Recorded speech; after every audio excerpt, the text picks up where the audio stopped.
Why, hello. I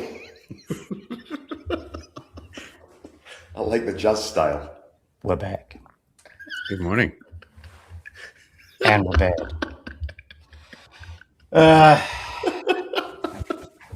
I'm gonna be honest, boys. I just can't be bothered. Really, I've decided the safety gig's not for me. I've decided it's a crock, and I'm actually going to go find a real career. Not sure what that looks like. Is legislative reform taking its toll on you, Brent? I think you've hit it on the head. I'm just going to go flip patties at McDonald's. I've decided. I came away from the National Health and Safety Leaders Summit that we're at this week. I came away inspired. I came away enthusiastic. I came away with a whole new philosophy on life, with this intent of doing all these things amazingly, right? And then I started preparing for this show.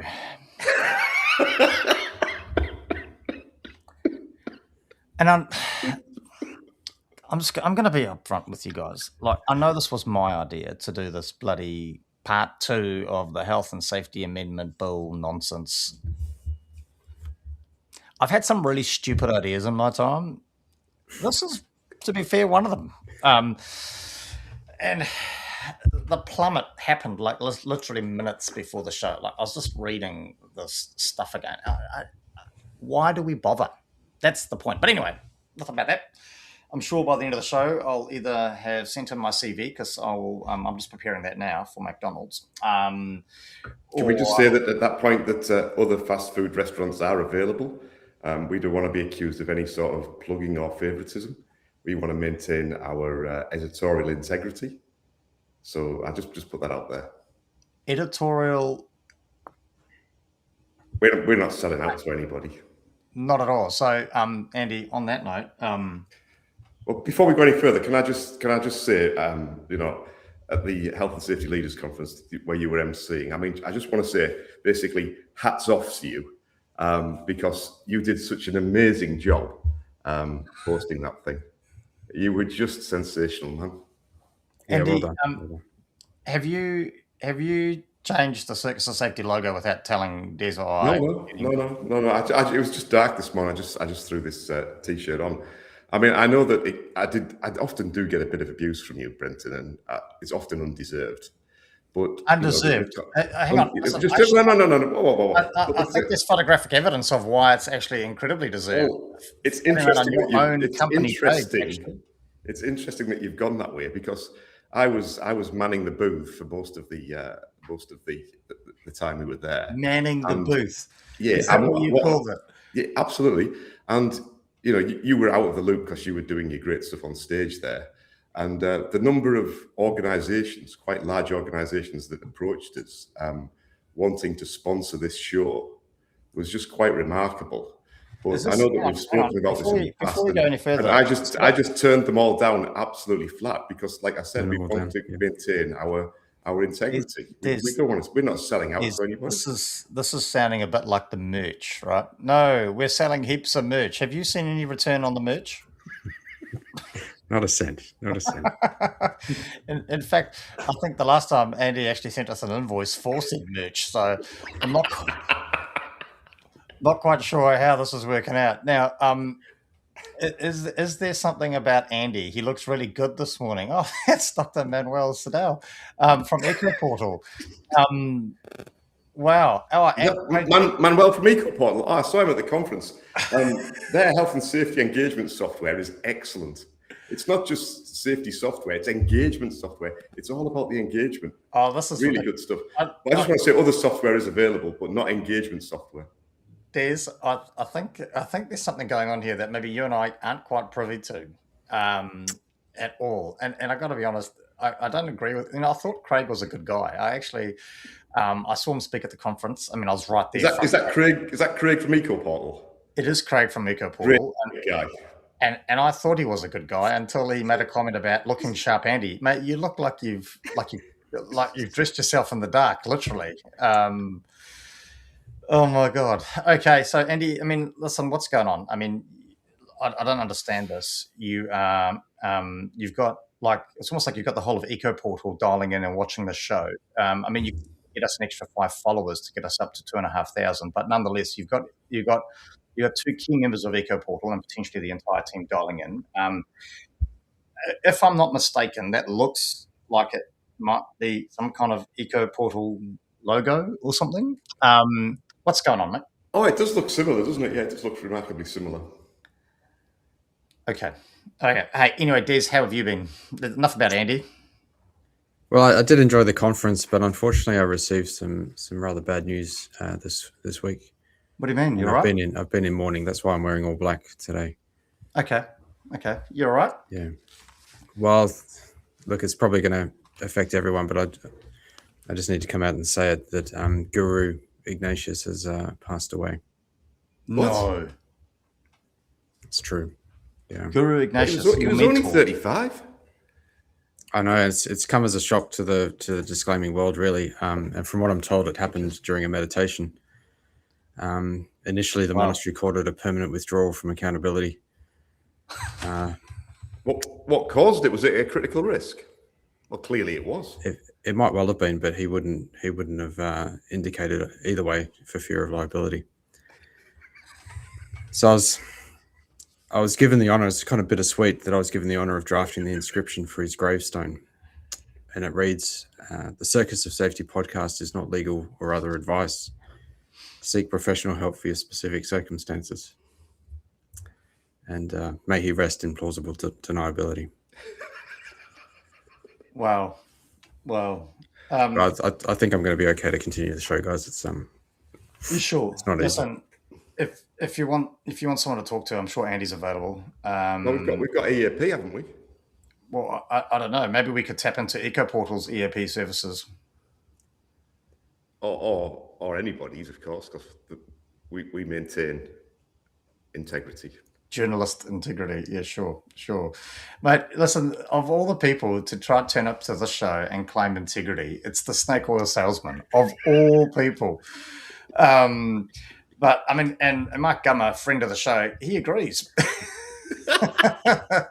But yeah, thank you to Manuel Sadell of Eco Portal.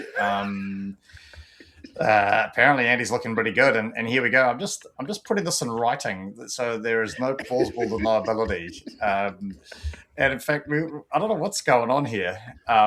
Clearly, people have woken up with sleep in their eyes, because if they think Andy looks good this morning, I'm not quite sure what is going on.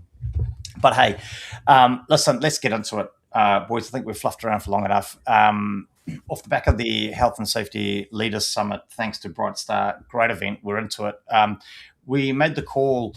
We ran out of time, not last fortnight, because unfortunately, due to technical errors, Brenton not being available, we had to cancel that show.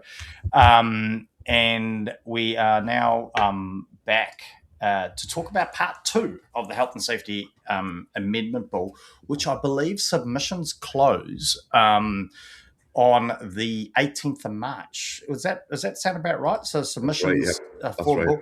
Now, Andy, I've got it on good authority, although to be fair, I don't think you've ever done anything you said you would. Are we putting an application in? Are we putting a submission in? I've got one.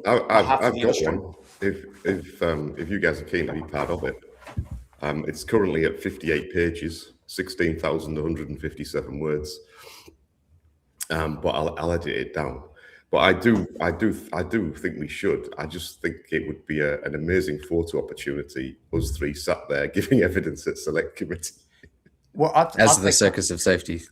With our t-shirts on. Obviously, contractual arrangements would prevent me from wearing a Circus of Safety one. But oh no. Hang on. I think there's a Freudian slip. Is that what it's referred to, Des? He slipped. What are you talking about? Contractual arrangements? Is there some deal going on with Eco Portal that I'm not aware of, or Des is privy to?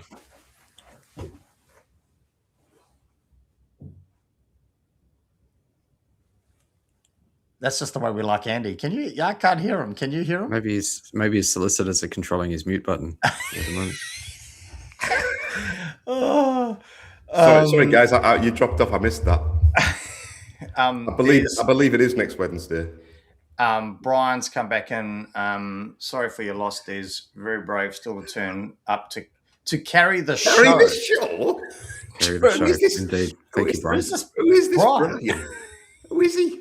Is Des's alter ego. Look, he's even got an emoji as a photo. He's Des's alter ego. Des, stop commenting on the show about yourself from yourself. Hey, anyway, let's get on to it. So next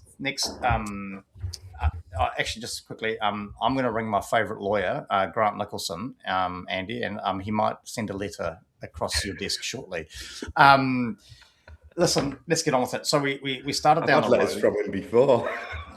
This is not about... That's a different story. Mate, let's get on with the show. People have tuned in. Let's get on with it. Okay, so... we started touching on some stuff, and we got a number of got a lot of feedback, which was really good, and really wanted to kind of touch back on some of that stuff. So the whole recapping on what some of the focus or purposes of around it are, I guess the whole media build up around this from the government really is that, or should we say, is it the government or is it one part of the government? I don't know. Nonetheless, is to refocus HASWA to explicitly prioritise critical risks. They're looking to introduce a definition of critical risk, which I think we started to pick apart on the last show. They've introduced this thing called Schedule 1A. I don't know. When I last went to school, I went 1, 2, 3. I'm not sure when we started counting in letters and numbers, but that's okay. The bill plans to call out and define a small PCBU. Now, I thought they tried that with the employee engagement regs around health and safety reps. That seems to have fallen away, so I'm interested to see how long that lasts. It's given small PCBUs under that definition priority focuses. They try to clarify that compliance with other legislation can satisfy HASWA obligations. So that's an interesting concept. And we actually started touching on that in some of the conversations we're having, Andy, over breakfast at the conference around maritime and how good maritime are. If we were to compare our regulators, maritime would probably be at the top of the list. Great work, because I know I'm doing a bunch of this work at work at the moment. It removes additional HASWA seismic duties out of the Building Act. I mean, in the land of the Shaky Isles, I mean, who really cares if the buildings fall down? Clarifies... That's an interesting point, that, because they give that as an example. If you're already complying with one piece of legislation, then that sort of makes sure that you make it with your health and safety obligations. And they give quite a clear example there about earthquake-prone buildings, which is an easy example to give. But how far do you take that? I mean, the Crimes Act's quite all-encompassing, and health and safety things have been prosecuted under the Crimes Act as well. So if you're complying under the Crimes Act, does that override Health and Safety at Work Act? Land Transport Act, if you're meeting your land transport obligations, does the Health and Safety at Work Act still apply to truck drivers? Well, it would appear so. It would appear so. Interesting. But where to get started, and I think we probably, it's been nearly a month since we caught up last on this, but I'm gonna jump in, right? So let's go back to ACOPs. We're all a fan of ACOPs, I'm sure, but under the reform, if a PCB or a business follows an approved code of practice, they're deemed to have complied with the Act for that risk. Des, you're a resident lawyer. Your thoughts on that? I mean, where do you think that lands us? Does it put us in potentially sticky water if the ACOP's bad, or what's going to happen there? It does, and I think I alluded to it last show when I said that it's a heck of a crystal ball that can draft or can be used to draft something that predicts every future novel situation. You can get pretty good at drafting things as general and as broadly to cover a variety of situations. But invariably, you're going to run up against a situation where the ACOP doesn't quite apply very neatly to the situation. And so you're going to be forced to make a decision. Do I comply with the ACOP and ignore something that's happening in front of me? Or do I adjust my response to the situation that I'm faced with? Currently, you get to adjust your encouraged to adjust to the situation that you're faced with because you have general duties that apply across the board. If your safe harbor is an ACOP, you might be more inclined to just follow the ACOP and ignore the other thing that's happening. Okay, interesting. I've got another question that's popped up, but I'll jump over to Andy. I mean, what are your thoughts, Andy? ACOP. Yeah, I absolutely agree. I absolutely agree with Des. But I constantly harping on about the Robins model. And one of the key aspects of the Robins model is that it requires duty holders to exercise context-sensitive judgment. So they've got to apply, manage the risk that's suitable for the conditions and the context with which they're operating. If you move to what sort of Des is suggesting there, that we'll just follow the ACOP, then I think you lose something there. Me and you have actually talked about this in terms of regulations in the outdoor industry in the past, haven't we, Brenton? Is by focusing on a lower document than the legislation, you miss the nuances of it. I'm going to come at it from a different angle, right? Would it not be easier? Would it not be better to work under ACOP? Because ACOP, from my understanding, and I'm not a lawyer, so maybe Des can clarify this, ACOP can be adjusted, amended, updated easier, more frequently, and with less bureaucratic process than the Act, for example. So does moving this way towards where potentially ACOPs become our primary guidance and our ability to manage it, does that not become a bit more flexible in the modern world where things back in the day, right? Things took a long time to evolve. You think about how quickly we're evolving now. Does ACOPs, do they not give us better protection in that sense that we can adjust, adapt, and provide businesses with better understanding of their obligations? Des? It gives us another means to do that, having an ACOP alongside regulations and standards. But I think history has proven that getting an ACOP approved and across the line takes years, many years, and it's kind of on par with regulations. It takes a very long time to get those things across the line. Now, while you were manning the booth, Des, with Andy at the National Health and Safety Leaders Forum, I got us an unofficial endorsement from WorkSafe that they listen to this show, and while I was going to turn up with a WorkSafe cap next week. Hey, apparently we've got journalistic integrity. We don't buckle to corporate pressure and money and contracts.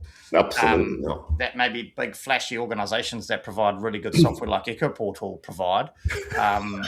Some of us aren't lured by the big dollars. Some of us actually do this for the betterment of the industry, Andy.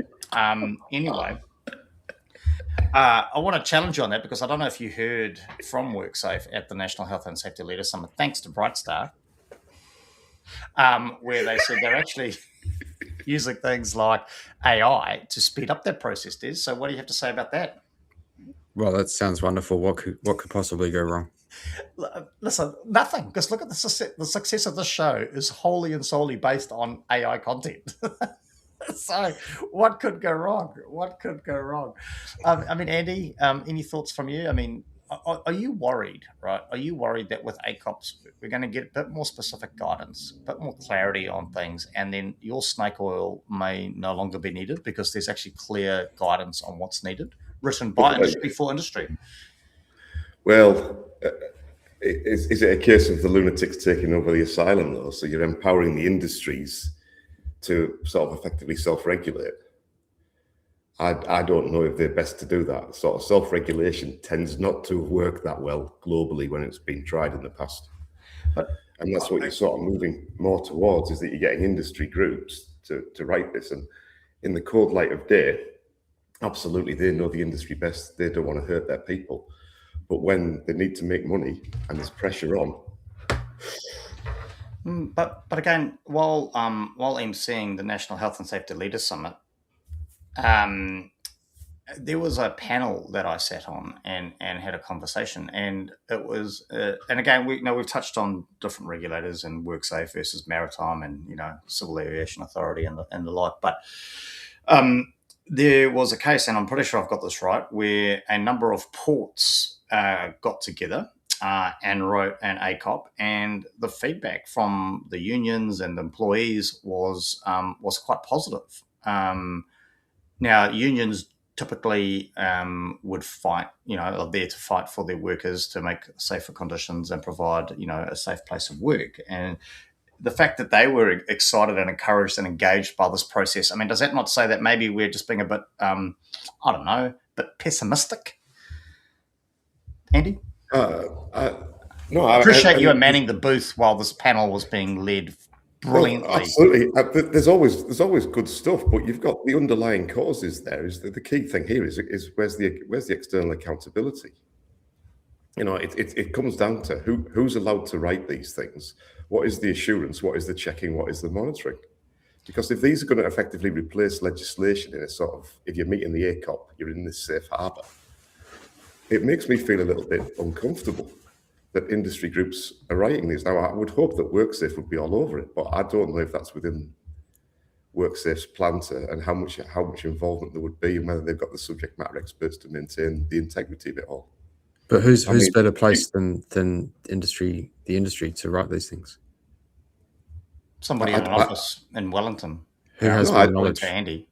I don't know. I don't know who is best placed, but I just think there's potential there for things to go wrong, as they often do. Well, here's my challenge then, because it sounds like I've got Des on my side and we're ganging up against you, which is brilliantly. Hopefully, EcoPortal's lawyers can come to your defence. Oh, now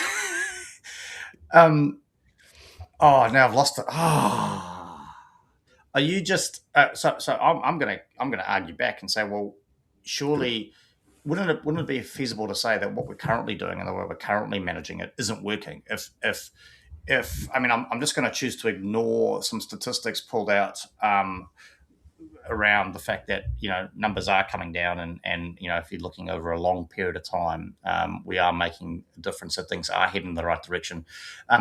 But listen, to be frank, if we're saying that the number of people being killed in New Zealand is not acceptable, and we've been trying to be regulatory led for a long time, isn't it about time that we innovated and we try something different? I mean, why do we keep trying the same thing? I'm sure that's the definition of insanity, right? Doing the same thing over and over again if it's not working. I would sort of almost flip that on its head and say we do the same thing over and over again. But going to industry to write guidance for industry. No, well, we have done that in the past. What we do is we don't address the core problems here. What we do is we change legislation. It's not working, so we change the law. That's not the problem. The law's not the problem. The UK's got a much better safety record. They've had the same broad legislation for 51 years. What we have here is we've had this similar legislation. We've changed it three, 4 times. And each time we end up back where we started from. That's the problem, is that we just haven't got the balls to say actually what really is the problem here. And we just keep saying, we'll change the law. One of the problems that we've got is that politics have got involved. And one of the cool things about health and safety executive in the UK is that they've remained, politicians have remained completely outside of it almost. It's bigger than politics. And the reforms here are not bigger than politics. This has got politics written all through it. Wasn't it you, though, that said, and we ended up talking about this, and great friend of the show stepped in as Andy 2.0, Matthew Sadgrove, and he's got a number of concerns, obviously, but we'll come to those in a minute. Don't we just need to just maybe accept that it is what it is? I'm sure we've had this conversation. Yeah, maybe it is. Maybe you say, okay, in New Zealand, we've got all these freedoms. The cost of that is that X number of people die at work every year. To fix that, we could fix it, but then there's a cost to society in terms of our freedoms and whatever. The Kiwi way, she'll be right, and we're not prepared to pay that. I mean, it's a bit of a pill to swallow, but maybe we should have that conversation. Although finally, clearly Brian's come to his senses, and he thinks industry should write ACOPs, but there we go. I missed that part. He obviously then agrees with Andy. But like you say, we need checks and balances. Yeah. We also need to look. I think he just woke. His previous comment, he clearly just woken up. He's now had a coffee, thinking rationally. Good work, Brian. Keep drinking the coffee. Nice. Hey, well, listen. Let's keep let's keep moving on, right? I was going to run out of time again. I have to do a third episode. By that point, the submissions are going to be closed.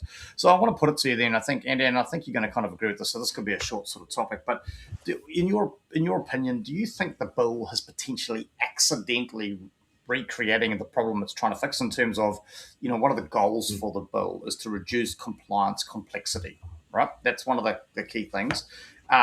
But now we've got critical risk definitions. We've got a Schedule 1A list. We've got the likely to cause death or serious harm test. We've got prioritization of obligations.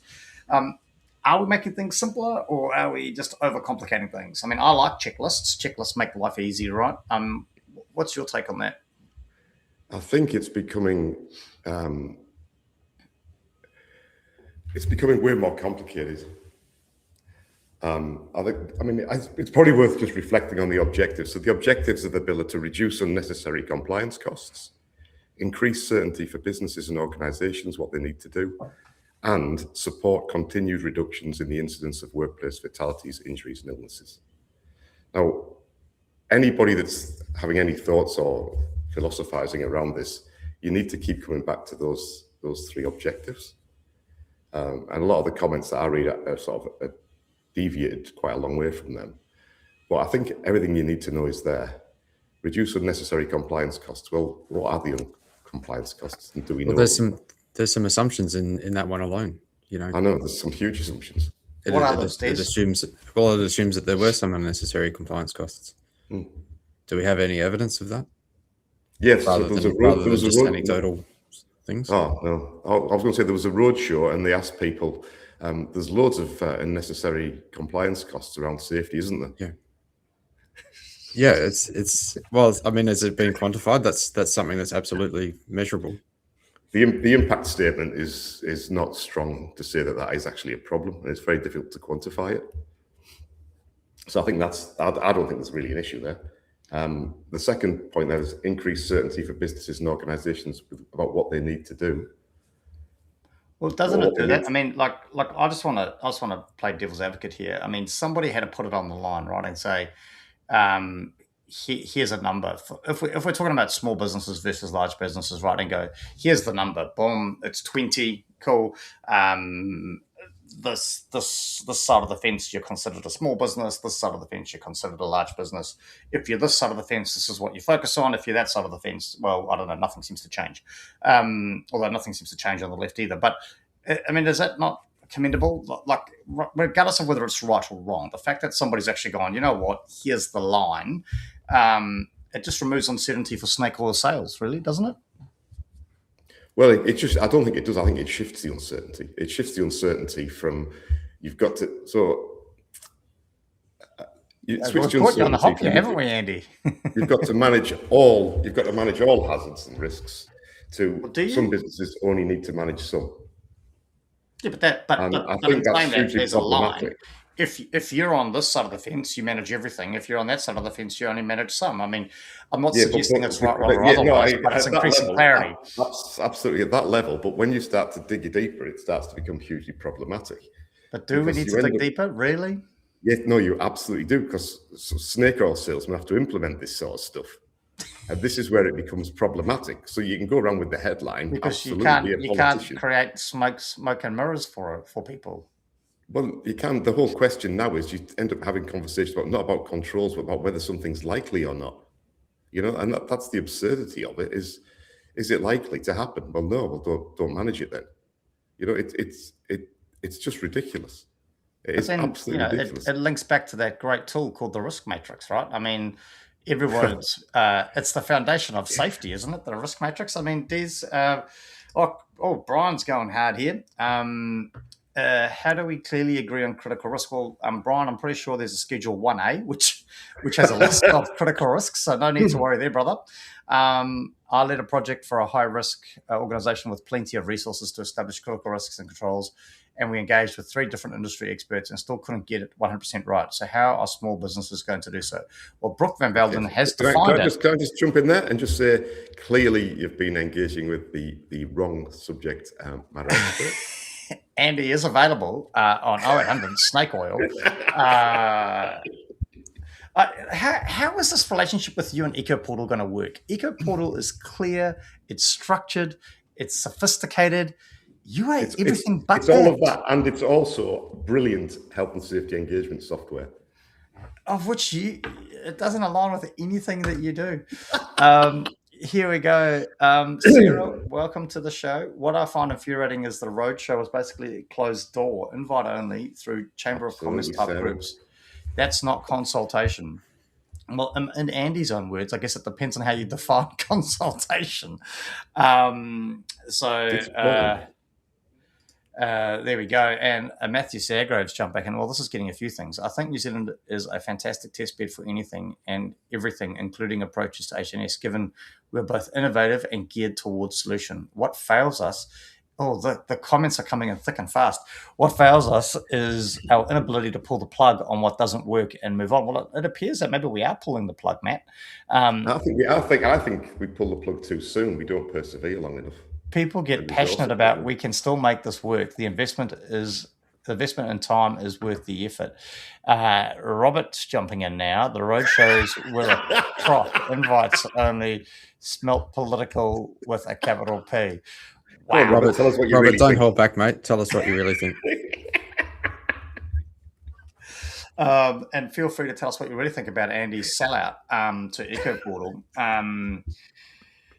Maybe that's the issue. Maybe safety's got a bad rap because we don't sell ourselves properly. I think that's a really good discussion topic. We haven't managed our perception. We're perceived as adding compliance, adding cost, and being a general pain in the butt. Yeah, maybe we need to innovate in that space and wear the hats and wear the t-shirts and get a better message out there. As an organization, we invested heavily into logos, merch, and branding, which clearly Andy's got absolutely. It doesn't work anyway, right? Like, let's be fair. Who's the only one wearing our own merch? It's me. I'm the only one doing this properly. You're just a bunch of sellouts, but nonetheless. Sarah, it might be useful if there's a definition for exactly what a critical control is. Hey, one step at a time. I've got one of them, Sarah. I've got one of them. Happy to share. One step at a time. We've just defined critical risk, so let's not get carried away with ourselves here. So, Andy, can I just go back to the third? Can we talk about the third point, the third objective for a second? Oh, sure. Why don't you just take over the show? Why don't you? No. I just think it's really important. So, is this an EcoPortal takeover? Is this what's going on here? Are we being bought out by EcoPortal? Not yet. Support continued reductions in the incident of workplace fatalities, injuries, and illnesses. Okay, so this is Health and Safety in Work Act, and one of the objectives is to support continued reductions. Like, isn't that the most underwhelming statement ever?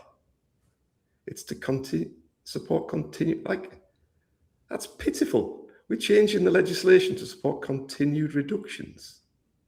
Like, what? Well, if the reductions are happening already, why do we need to change the legislation? Because we need to move the dial faster, Andy. We need to move the dial faster. It doesn't say that.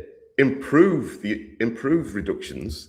It says support continued. Like, that language is weak as piss. It's completely demoralizing. But it does reinforce the fact that this is political and this isn't about safety. And talking about political, great question, Robert. Have you guys got sponsorship from EcoPortal? Now, I just want to clarify something here, Robert. It's all about the words we choose to use. And I want to pick on the word you guys. And I know that's two words, and I'm not stupid. It would appear it is, has Andy got sponsorship from EcoPortal would be clearly the question we should be being asked. And maybe it's about time he comes clean, because he's not wearing the branding. He doesn't have his background. He's wearing EcoPortal logos. Clearly, Des and I haven't been consulted on what's going on here. So what's going on, Andy? They were just there this morning. I just put them on. It's been a busy week. I just threw a t-shirt on, and it just happened to be this one. Okay. And I'm wearing this cap because I really wanted to genuinely take my cap off and acknowledge the great work that you did. And I just think by saying you did great work wasn't that good, but by taking the cap off, it sort of reinforced the respect that I have for you, Brenton. Oh, thanks, Andy. Thanks. Hey, So listen. it's really this bit here is really all about you. Andy, this is not about us, mate. This is about our followers. And if I'm really apologising if I get this wrong, Ayana, I think, has asked, are these available to rewatch somewhere? Firstly, I just want to apologise that you feel these are worth rewatching. Clearly, you have not been listening. But if you've missed the first one and would like to watch it, yeah, definitely jump on in, Ayana. We've got, not only can you find the previous episodes on our Spotify channel, head on over to Spotify and you can find them there. You can find them all good podcatchers, including Apple Podcasts and the like, or alternatively, jump on over to our YouTube channel and you can grab it there, or Spotify and YouTube both do the video version. So feel free. So great question. Never a silly question. No mention of reduce harm either. Well, we're going hard. Good on, Sarah. There we go. Sarah. Oh, Sarah's putting our link up. Thank you, Sarah. Maybe she could get involved and help us with our marketing. My mistake. Has Andy received sponsorship? Yes, Robert, it would appear so. Absolutely not, Robert. Absolutely not. As a typical snake oil salesman will not admit it. I value my editorial integrity far too much to take any sort of repayment from corporate society. Okay, well, there we go. And Mark Rum is jumping in, asking Andy, where's the tattoo? And listen, if you were a true professional, you would have got one. So here's a question for you then, Des, as our resident unqualified lawyer. What happens if somebody just decides to change Schedule 1A? Because I believe you can change it considerably easier than say the entire act, and it can be updated by order in council. So do you know much about that? Have you had a chance to look into that? Apparently it can be updated by order in council, not in parliament. So could the government effectively expand or shrink what counts as critical risk without rewriting the law? Yes. I mean, it could be challenged in the courts after the fact, but it would be law in the first instance, and then you would have to go through a lengthy legal process to challenge that. Okay, so one day something could be a critical risk, and then somebody wakes up and smells the roses and goes, well, now this is a critical risk and not that. And so would they have to let people know that they're changing these things, or could it just be something that they update and change and hope no one finds out until they get prosecuted? Well, it's interesting because we went through a period of rapid executive orders during COVID, where lockdowns were announced. It was under the power of the I'm going to forget the name of the act, the Pandemic Act, or whatever it's called, but there was a power in there for the government to make orders in council in relation to lockdowns and restrictions on people entering the country and so on and so forth. And they were coming thick and fast. Every month there was a new order or an adjustment to an old one. Some were well announced, others weren't, and it's just on everyone to keep up to date with it. Well, there we go. I mean, to me, that sounds like an opportunity for a snake oil salesman to peddle more oil.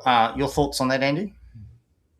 I think it's very strange, because if you actually read Schedule 1A, there's not that many hazards in it. Well, hazards aren't they? The hazards, though, are finite, right? There isn't this endless source. If we're talking about risks, on the other hand, yeah, it says outdoor and adventurous activities. A hazard. It's not, is it? Let's not get into semantics. No, this is important because people like me have got to help organisations understand this. Well, this is good for business, because you can just take people around the mulberry bush. Doing it. It's just.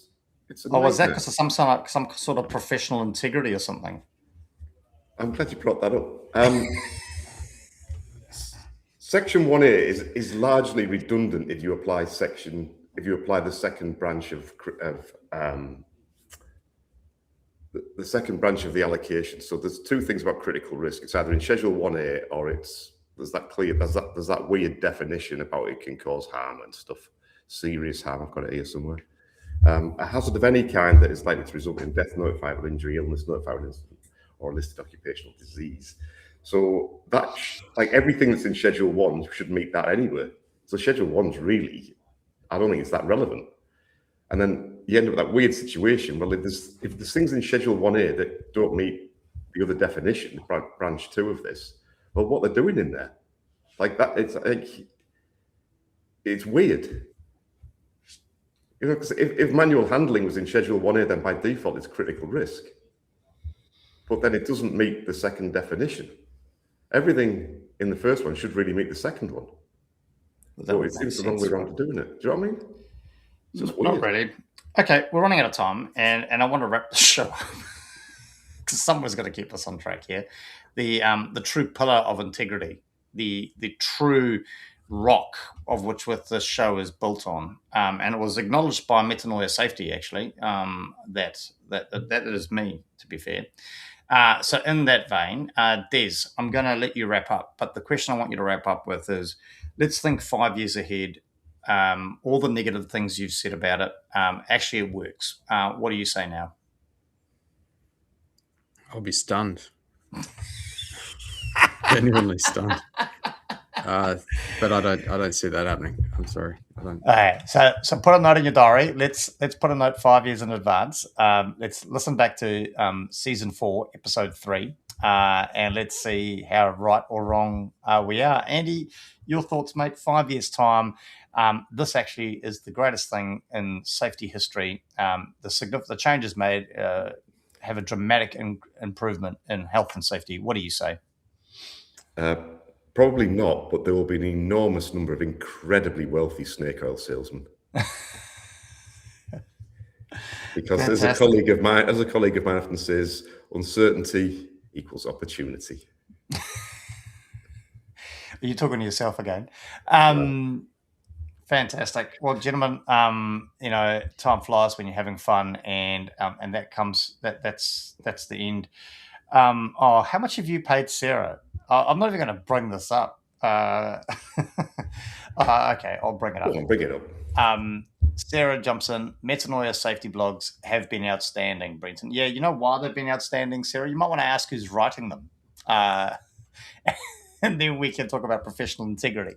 There's a doozy coming out in the next few days. So let's just get some clarity. Sorry, yep, go. Let's get some clarity for our listeners. It's not all about you peddling your wares, Andy. We're gonna put a submission in. Yep. Are we gonna put that live on our LinkedIn page so people can read it? Yeah, we can do. Sure, great.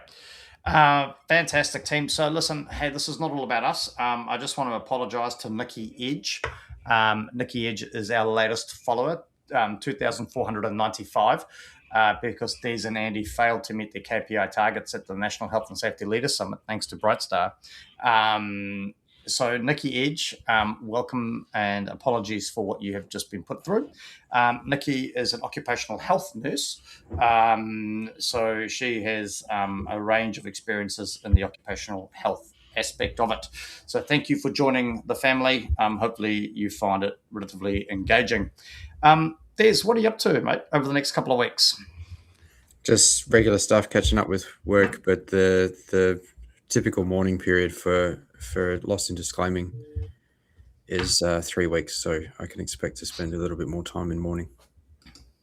Des, our thoughts are with you. And if anyone has an EAP service that Des could tap into, because we can't afford it, please could you reach out to Des and let him know the access code. Andy, what are you up to over the next couple of weeks? All sorts of things. I mean, I'm trying to prioritize spend a bit of time with Oliver. We were planning to go out on a picnic because we've got a new picnic blanket that we thought we'd try for the first time this weekend. Because it's very nice to have a picnic blanket, sort of like a barrier between you and the moist earth. So we'll probably go out and maybe use the picnic blanket this weekend. Des, can you stay on after the show? I think we need to discuss legal liability and contractual breaches of contractual obligations here. Well, that's a wrap, team. I'm hoping for a bit of normality over the next couple of weeks, settling into boring day-to-day grind.